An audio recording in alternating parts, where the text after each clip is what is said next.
주십시오. 우리 옆에 있는 분들과 함께 덕담 한번 나누시겠습니다. 주님 안에서 행복하세요. 인사 나누겠습니다. 네, 감사합니다. 오늘 2023년도 행복 콘서트입니다. 행복을 함께 만들어가자라고 하는 1년 주제입니다. 오늘은 두 번째 시간으로 행복 실천하기입니다. 따라해 보십시오. 행복 실천하기. 예, 오늘 제목은 마음이 뜨겁지 아니하더냐입니다. 사실 제가 첫째 주 안식일을 여러분에게 드렸던 행복 콘서트 첫째는 행복 발견하기였습니다. 이제 두 번째는 행복을 실천하는 것입니다. 오남교회 성도님들 23년도에는 이 행복을 실천하는 우리 모두가 되기를 소망합니다. 자, 여기 시작하면서 이런 글을 우리에게 줍니다. 책을 읽는 동안 당신은 무엇을 실천했는가? 앞으로의 계획은 세웠는가? 여러분 23년도 시작하면서 새해 계획 세우셨습니까? 새해 계획 세우신 분 손 들어보십시오. 아, 뭐야? 여러분이 한번 보세요. 있나 없나? 아, 진짜 안 세웠어요? 그러니까 언젠가부터 저도 보니까요, 새해가 되면 계획 안 세우고 있더라고요. 왜냐하면 이제 요만큼 살다 보니까 계획 세워봤자 말짱 도루묵인 걸 아니까 아예 계획을 안 세워. 아예 나한테 실망 안 하려고 아예 안 세워. 참 못됐어. 그러고 보니까 정말 계획이 없어요. 하다못해 예전에는 딱 되면 달력들이 이렇게 많았잖아요. 달력을 딱 받으면 적어도 뭐는 체크했어요? 공휴일도 찾지만 생일은 체크했는데 요즘은 그것도 안 하더라고요. 그러니까 요즘은 생일도 공휴일도 별로 우리를 흥분하게 안 하는 것 같아요. 그러니까 우리의 삶에 기대되는 게 아무것도 없는 인생인 것 같아요. 여러분, 이거 사단이 우리를 삶의 아름다움 속에서 우리를 붙잡고자 하는 사단의 역사입니다. 여러분, 오늘 이 안식일 여러분이 2023년도 여러분을 흥분하게 하고 기대하게 하는 무언가 계획을 꼭 세우시기를 간절히 바랍니다. 아멘 하셨어요? 분명히 우리 최장로님 소리 제일 크게 들렸어요. 계획 꼭 세우십시오. 우리 최장로님 대상포진 걸려서 지금 일주일째 고생이신데 꼭 계획 세우십시오. 대상포진 안 걸리게. 여러분 꼭 계획 세우십시오. 이 계획은 아이만 세우는 게 아닙니다. 연세가 많으신 분은 더 세우셔야 돼요. 제가 이런 말씀 드려서 뭐하지만, 왜냐하면 연세가 드셔서 계획을 안 세우면 그나마도 사는 의미를 잊어버려요. 꼭 계획 세우십시오. 그래서 여러분 이런 계획을 세우라는 겁니다. 다시 한번 당신의 삶을 변화시키기 위한 구체적인 다짐들을 해보자는 것입니다. 제안드립니다. 그 다짐 속에서는 일상적인 것도 있고요, 그 다음에 우리의 영적인 것도 있습니다. 그래서 여러분 오늘 주보지에 제가 이 표 하나 넣어드렸습니다. 여러분 주보지 받으시죠? 근데 제가 좀 궁금합니다. 여러분 솔직하게 답해 주십시오. 왜 예배가 끝나고 나가시면 여러분 책상 위에 주보지가 남아 있습니까? 제가 좀 궁금합니다. 우리 김덕영 장로님, 왜 주보지가 그 책상 위에 남아 있죠? 그러게요. 여러분 이 주보지는요, 우리 오남교회 주보지는 순서지가 아닙니다. 그날 예배드리는 순서를 알려주는 순서지가 아니라 순서가 끝나면 필요 없는 종이가 아니라 이거는 매거진입니다. 여러분 집에 갖고 가셔서 집에 놓으시고 오늘 안식일에 쓰던 성경 말씀 본문이 맨 첫 페이지 나오잖아요. 그 말씀을 계속 보면서 설교 말씀을 계속 생각하시라는 거예요. 그 다음에 한 장 넘기면 오늘 설교의 핵심이 되는 글이 나옵니다. 그것도 집에 가서 읽으시면서 또 설교가 내 삶이 되도록 한번 해보시라는 거예요. 그 옆 페이지에는 오늘 설교 말씀을 내 삶에 적용하는 부분입니다. 가서 적용해 보시라는 거예요. 오늘 적용은 뭐냐면 여러분 그 계획을 세우시라는 겁니다.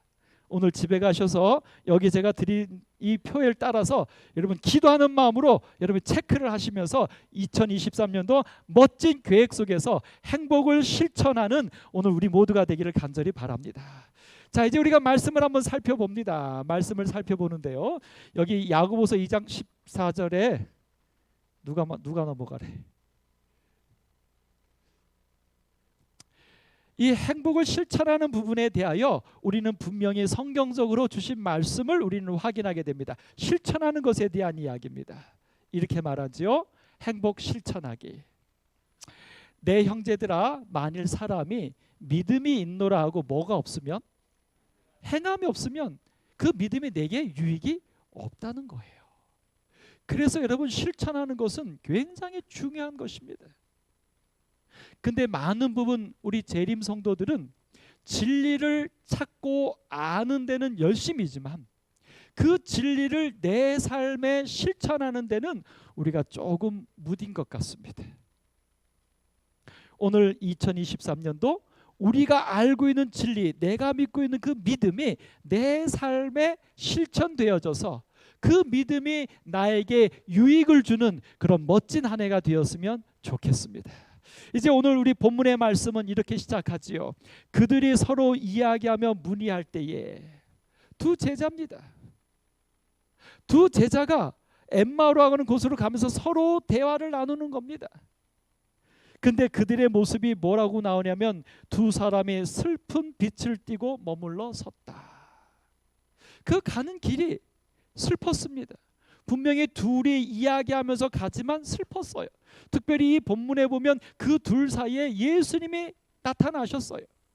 예수님이 함께 하는데도 그들은 슬펐습니다. 성도 여러분, 혹시 여러분 재림 신앙을 하면서 그리스도인으로 살면서 슬프지 않으십니까? 뭔가 신앙 안에서도 우리의 생활 안에서도 열심히 사는데, 열심히 걷는데, 그런데 슬퍼요. 두려워요. 행복감이 넘쳐나지 않아요. 오늘 이 두 제자의 모습이 아마도 어쩌면 우리들의 지금의 모습인지도 모르겠습니다. 그럼 왜 그럴까요? 오늘 이 부분에 대해 우리에게 마태복음 11장 6절에는 말합니다. 누구든지 나로 말미암아 실족하지 아니하는 자는 복이 있다고요. 사실 이 두 제자가 이렇게 슬펐던 것은 바로 예수님께서 죽으셨기 때문입니다.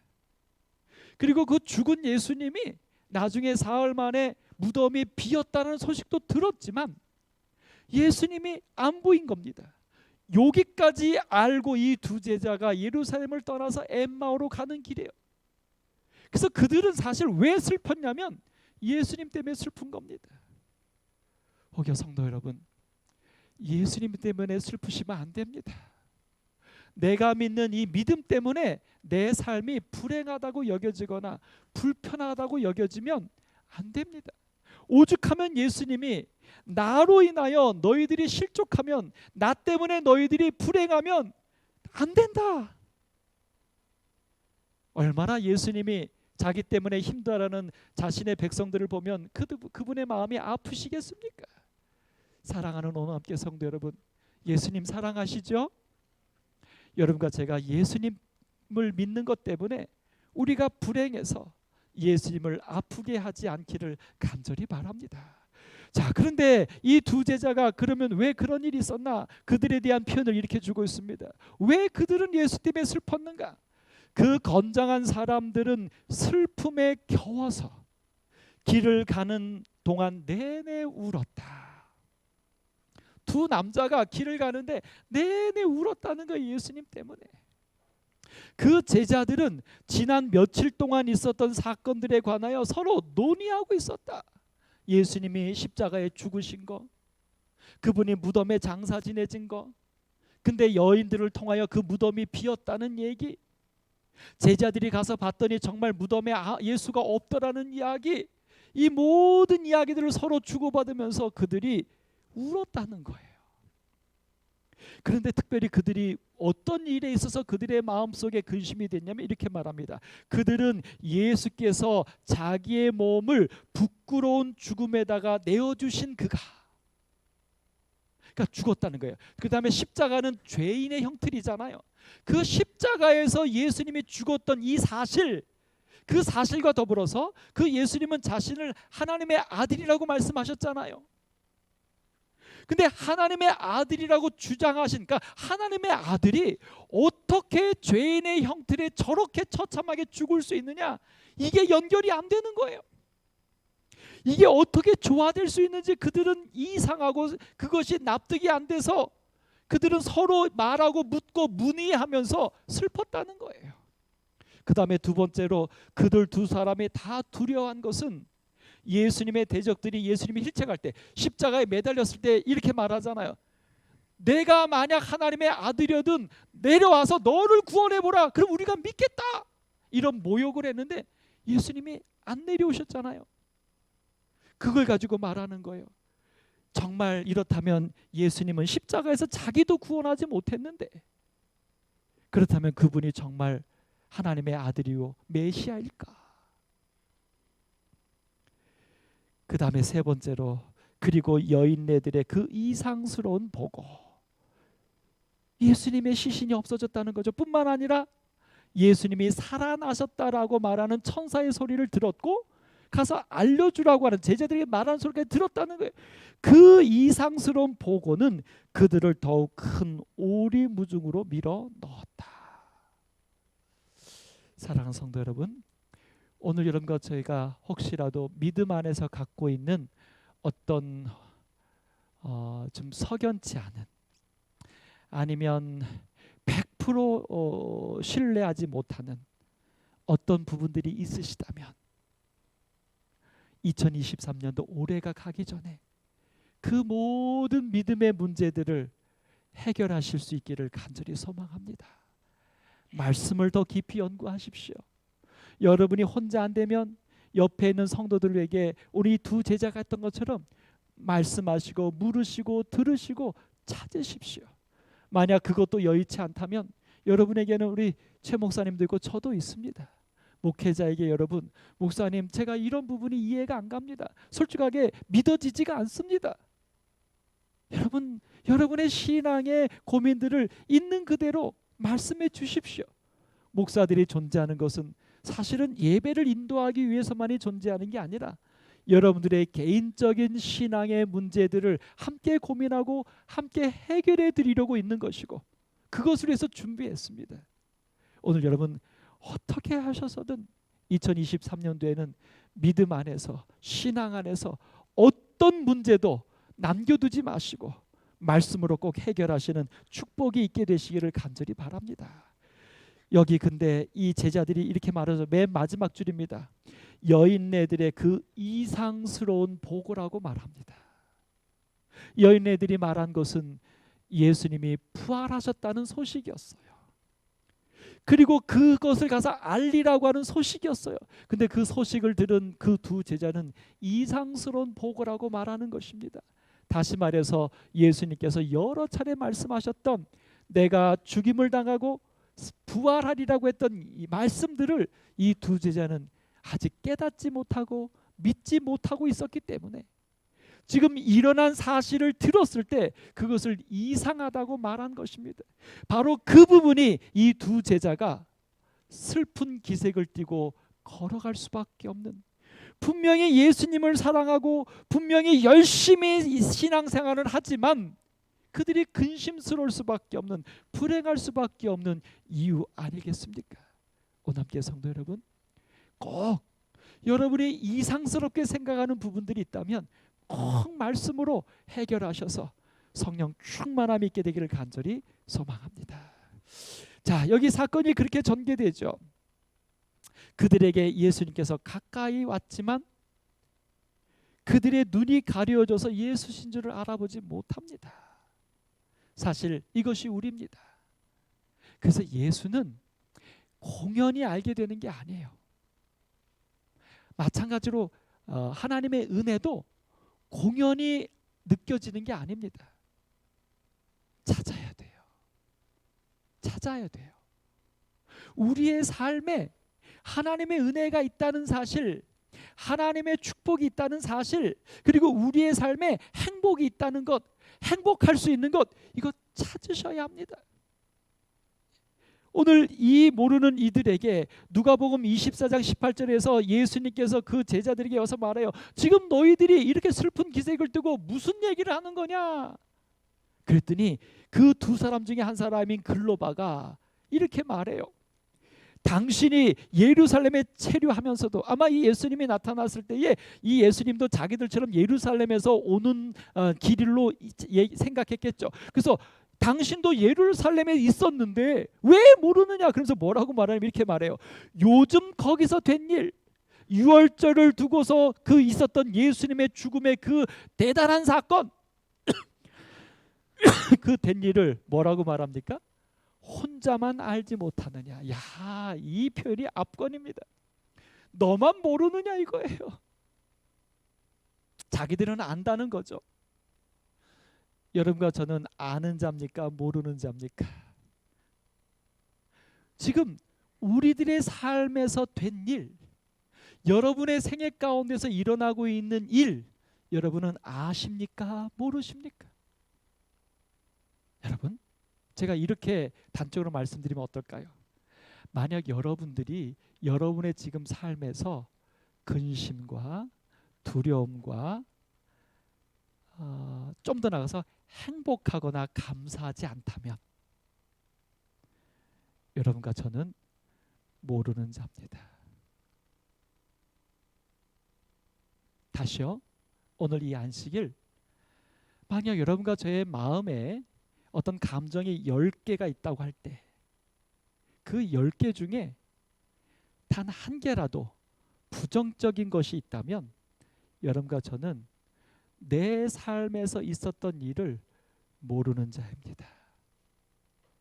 다시 말해서 무엇을 제가 말씀드리려고 하는 것이냐면 내 삶에서 있었던 하나님의 은혜를 내가 모르고 있다는 겁니다.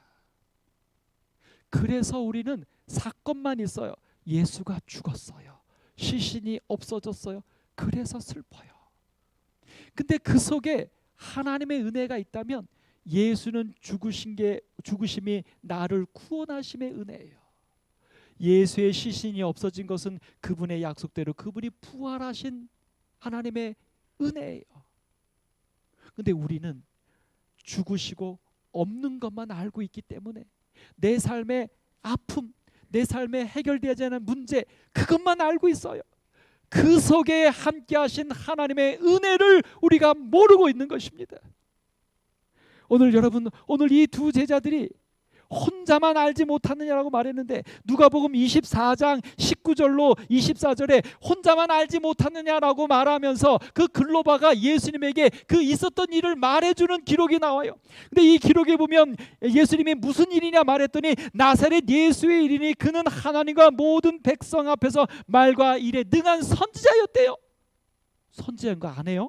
뿐만 아니라 20절 우리 대제사장과 관리들이 사형 판결에 넘겨주어 십자가에 못 박았다. 예수님이 십자가에 죽었어요. 21절 우리는 이 사람이 이스라엘을 속량할 자라고 이스라엘을 구원할 자라고 바랐노라.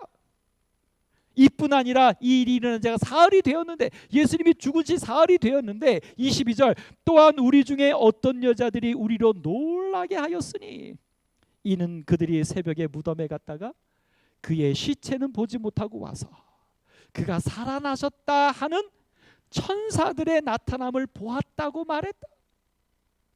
그래서 24절 우리와 함께한 자 중에 두 사람이 베드로와 요한이죠. 그 무덤에 가서 봤더니 과연 여자들이 말한 것처럼 예수는 보지 못했다. 여러분, 이 두 제자가 압니까 모릅니까? 알아요. 다 알아요. 다 아는데 슬픈 기색을 띠고 가요. 왜요? 사건만 알았지 그 사건 속에 있는 하나님을 발견하지 못했어요.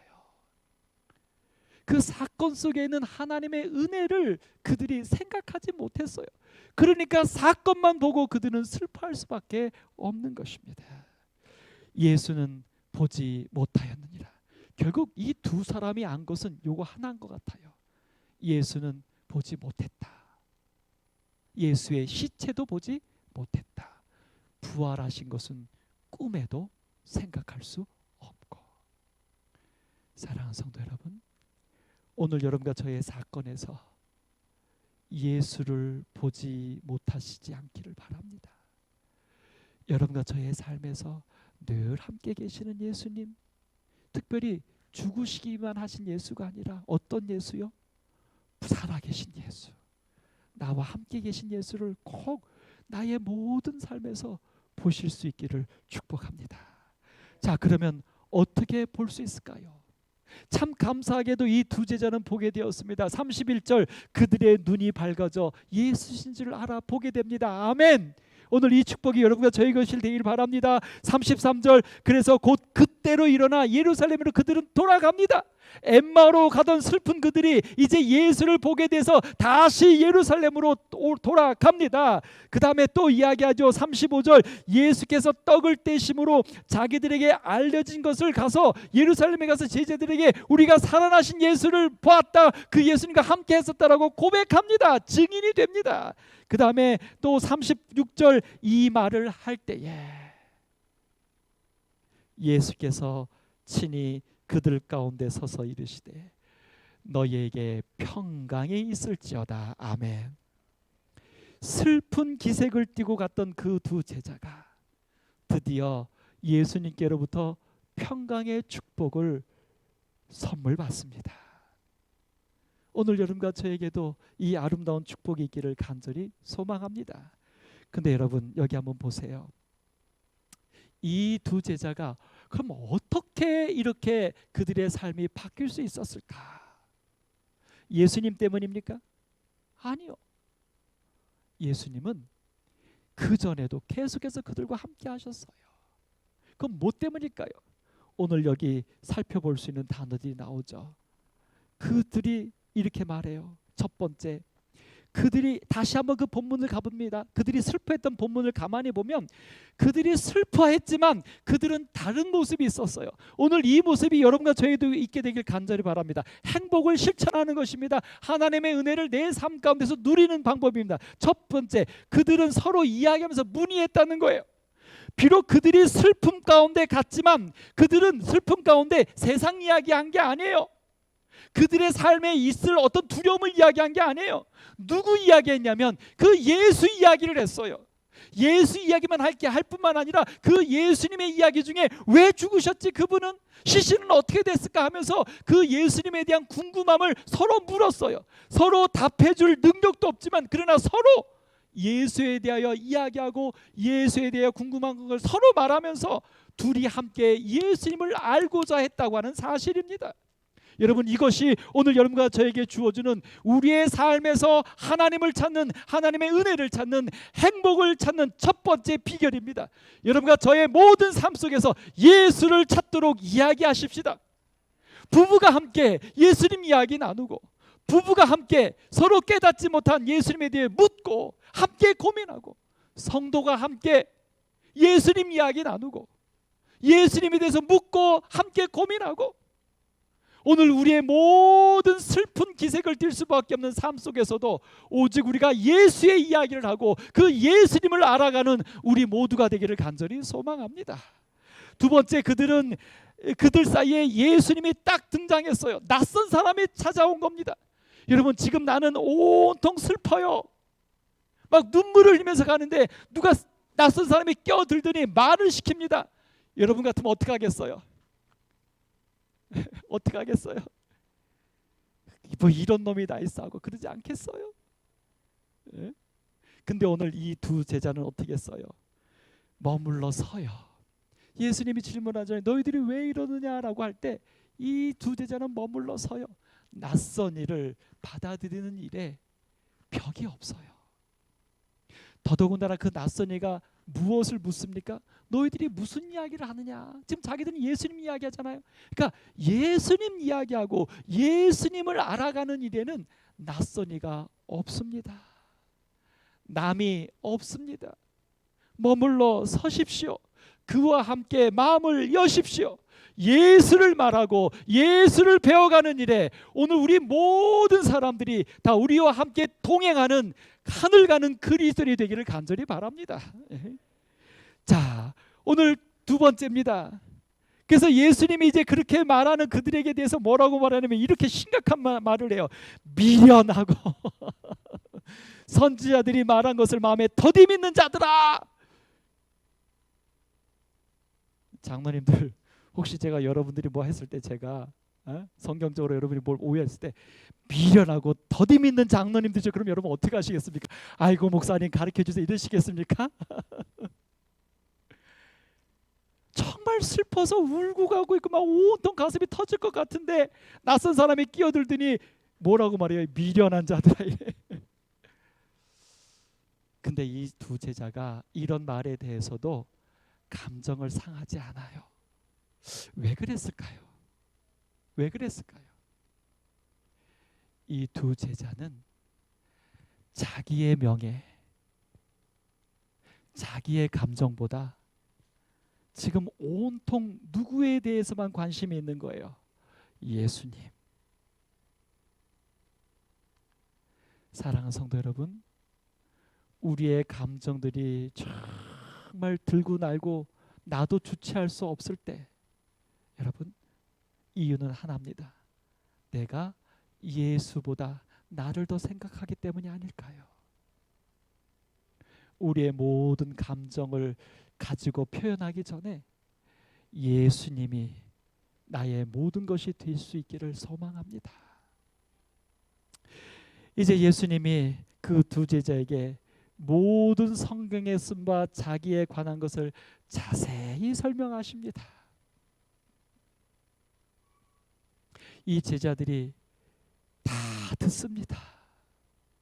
내내 울면서 오던 그들, 가슴이 온통 두려움과 근심으로 쌓이는 정말 어떻게 차지할 수 없는 그들인데, 낯선 사람이 하는 예수의 이야기를, 그것도 자세한 이야기를, 얼마나 자세했으면 해가 떨어질 때까지 걸어가면서 계속 이야기하는데 이 두 제자들이 지루하다 뭐하다 말하지 않고 다 듣습니다. 사랑하는 성도 여러분, 말씀을 듣는 일에 여러분과 제가 지루하지 않기를, 힘들지 않기를 간절히 바랍니다. 정말 우리의 속에서 예수님이 그만큼 궁금하고 예수님이 그만큼 우리의 모든 것이어서 우리의 모든 삶에서 예수님을 알아가는 것이 우리에게 최고의 행복이기를 소망해 봅니다. 이렇게 두 제자는 비록 예수님의 죽으심과 부활하심에 대한 믿음이 없었지만, 또 여인들의 고백을 듣고도 이상하다라고 말하는 그런 믿음 없는 상태였는지 모르지만 그들은 달랐습니다. 다시 말해서 그들은 행복을 찾을 만한, 진리를 발견할 만한 소양들을, 행동들을 갖고 있었다는 것입니다. 여기 예수님은 자기의 참모습을 그들에게 드러내는 일을 먼저 하지 않으셨다고 말해요. 그들의 마음에 성경을 깨닫게 했다고 말해요. 왜냐하면 그들이 예수가 나타나서 딱 보여주면서 내가 예수야 라고 하면 그 제자들이 예수님이네, 부활하셨네, 이제 믿습니다, 아멘, 이렇게 끝나면 그들의 믿음이 진리에 기반하지 않기 때문에 그들은 예수의 증인이 될 수 없다는 거예요. 그래서 예수님이 자기의 모습을 숨기고 성경에서 자기에 대해서 얘기되고, 특별히 죽으심과 부활과 이런 것들을 자세히 설명해 주어요. 그렇게 설명을 듣고 난 다음에 예수님이 그들에게 어떻게 했어요? 그분은 그의 성경 주의를 마칠 때까지 계속 다른 사람인 채 하시고, 노란 것이 그분은 그 진리가 그들의 마음에 확고한 뿌리를 내리기를 바라셨다. 그러니까 예수에 대한 믿음은 감정이 돼서는 안 됩니다. 우리의 어떤 느낌이 돼서는 안 됩니다. 우리의 어떤 경험만이 돼서도 안 돼요. 예수에 대한 믿음은 분명한 성경의 진리에 입각한 확실한 믿음이 되어야 합니다. 오늘 여러분과 저의 삶에 분명하게 말씀을 통하여 예수가 메시아인 것을 깨닫고, 말씀을 통하여 그 예수가 내 삶에 함께하고 계신 구주라는 사실을 경험하는 오늘 우리가 되기를 간절히 바랍니다. 그 두 제자들을 위해서 주께서 애쓰신 목적, 그것이 이루어졌을 때 그분은 그들에게 나타나셨으니 이는 그들의 기쁨을 충만하게 하려 하십니다. 사랑하는 성도 여러분, 제가 간곡히 부탁합니다. 우리 김 선생님 제가 부탁드립니다. 우리 김 선생님께서, 아니 여기 계신 우리 한 분 한 분이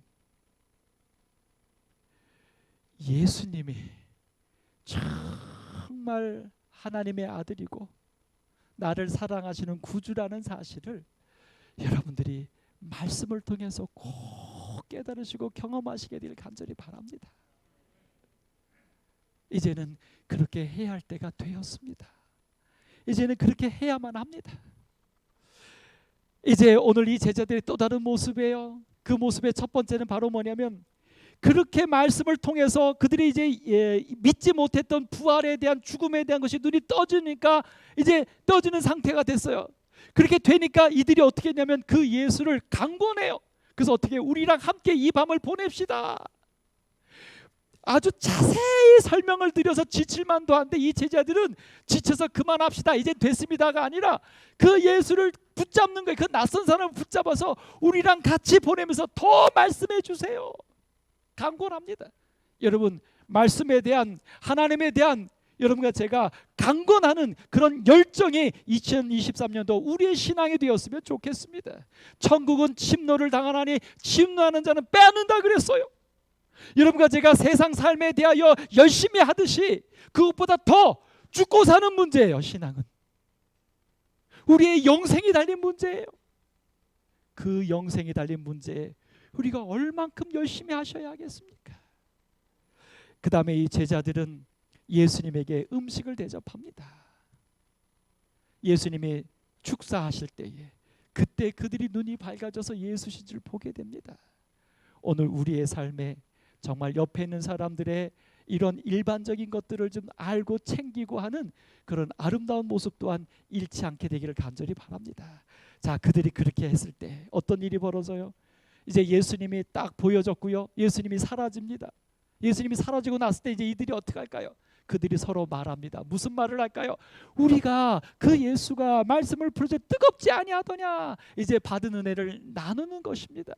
하나님의 은혜를 감춰두는 게 아니라 나타내는 겁니다. 말로서 나타낼 수도 있지만 우리의 삶으로도 나타낼 수 있어요. 하나님이 내게 주신 은혜를 내 주변 사람들에게, 내 가족에게 그 은혜를 나타낼 수 있습니다. 나타내셔야 합니다. 그것이 바로 행복을 찾는 길이고 하나님을 찾는 사람들의 모습입니다. 그들이 말합니다. 그 다음에 뿐만 아니라 그들은 일어나요. 가던 길을 멈추고 일어나서 다시 예루살렘으로 돌아갑니다. 하나님께로 돌아갑니다. 오늘 우리가 하나님께로 더 나아가는 길에 있어서 멈추지 않게 되기를 간절히 바랍니다. 이제 그렇게 돌아갔더니, 돌아가서 또 뭐라고 말해요? 그 예루살렘에 있는 제자들 앞에 그들이 고백합니다. 자기들에게 예수님이 나타나셔서 우리에게 이렇게 하셨다는 사실을 알리더라. 오늘 여러분과 저의 삶에 이런 행복을 실천하는 삶, 하나님의 은혜를 경험하는 삶, 오늘 이 한 해가 되기를 간절히 소망합니다. 당신은 삶을 변화시키기 위해 어떤 노력을 해왔으며 앞으로 어떻게 할 것입니까? 이 시간 여러분 한번 조용히 마음에 결심하시기를 바랍니다. 혹여 당신의 변화를 가로막는 장애물이 무엇이 있습니까? 그렇다면 그런 장애물을 어떻게 극복하시겠습니까? 오늘 2023년도는 작년과 똑같은 평범한 한 해 아니라 작년과는 다른 하나님과 씨름하여 이스라엘이라는 이름을 얻게 되는 하나님의 날이 되기를 간절히 소망합니다. 이제 말씀을 정리합니다. 잠언 24장 16절입니다. 행복 실천하기. 대저 의인은 7번 넘어질지라도 어떻게 한다고요? 다시 일어나려니와. 2024년도 우리 모든 언어계 성도 여러분, 여러분의 삶에서 우리를 넘어지게 하는 그 아픔들 속에서 넘어져 있지만 말고 다시 일어날 수 있는 하나님의 은혜를 찾고 행복을 찾는 우리 모두가 되기를 바라면서 말씀을 마치겠습니다.